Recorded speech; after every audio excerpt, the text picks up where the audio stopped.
Salam Bapak, Ibu, dan Saudara yang terkasih di dalam Tuhan Yesus Kristus.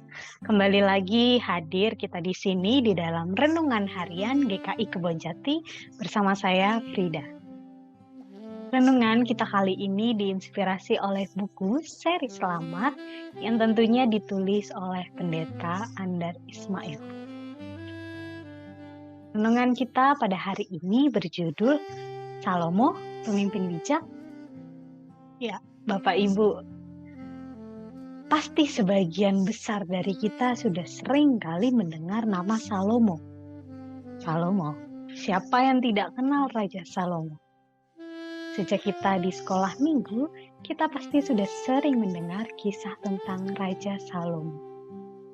Bahkan sampai kita kini dewasa, kita masih sering mendengar tentang kisahnya. Raja Salomo yang selalu dikenal sebagai raja yang bijaksana, tapi saat ini kita mau melihat apakah betul bijaksana.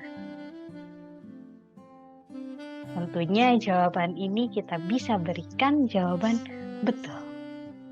Tapi kali ini kita tidak membicarakan tentang kebijaksanaan yang dimiliki oleh Raja Salomo.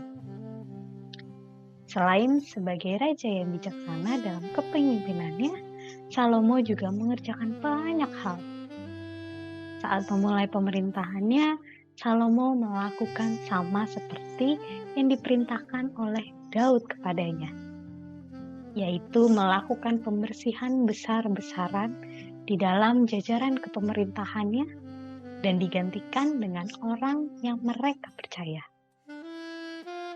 Tentu hal ini bukanlah hal yang mudah. Terlebih lagi kita mau mengingat bahwa Salomo melakukannya saat dia masih muda.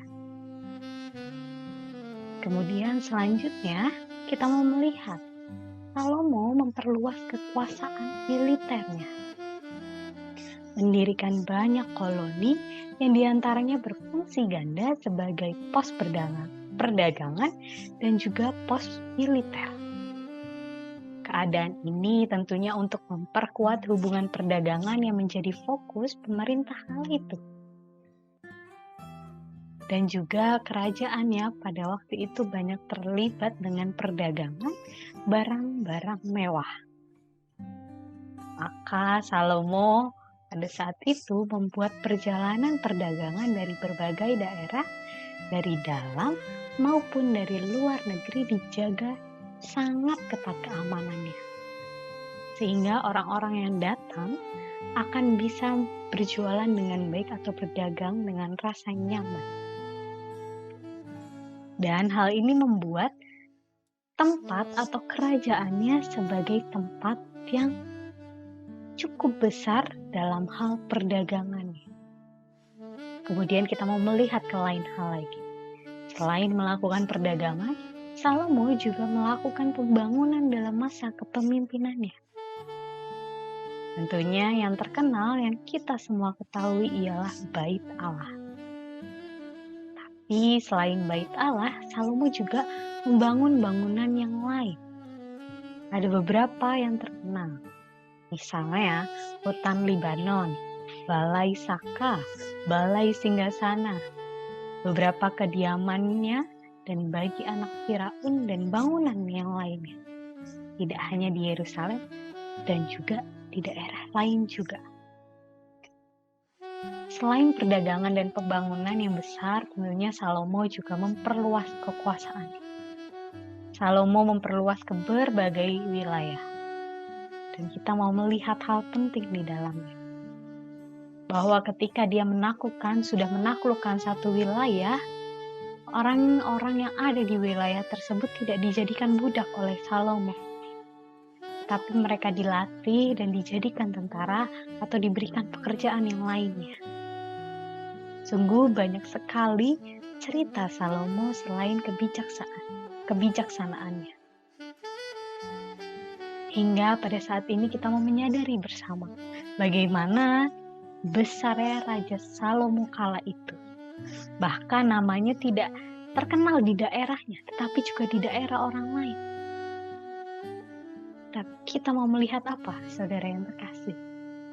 Kita mau melihat ada peran yang sangat besar, peran Allah di dalamnya. Semua ini bisa terjadi karena Salomo adalah raja yang penuh hikmat dan juga terkenal kebijaksanaan. Kenapa hal ini bisa ia dapat? Karena pada saat itu Allah menawarkan 4 hal kepada Salomo di awal kepemerintahannya. Dan apa yang dijawab oleh Salomo? Dia memiliki hati yang berhikmat dan berpengetahuan. Dari 4 hal yang besar, dia meminta hal itu kepada Tuhan. Dan akhirnya dia menjadi raja yang besar karena Allah yang lebih besar di dalam. Semoga kisah Salomo pada hari ini bisa menginspirasi kita. Bisa memimpin kita menjadi pemimpin yang bijak. Tidak perlu di tempat yang besar, tapi kita bisa memimpin diri kita sendiri menjadi orang yang berhikmat. Tuhan Yesus memberkati.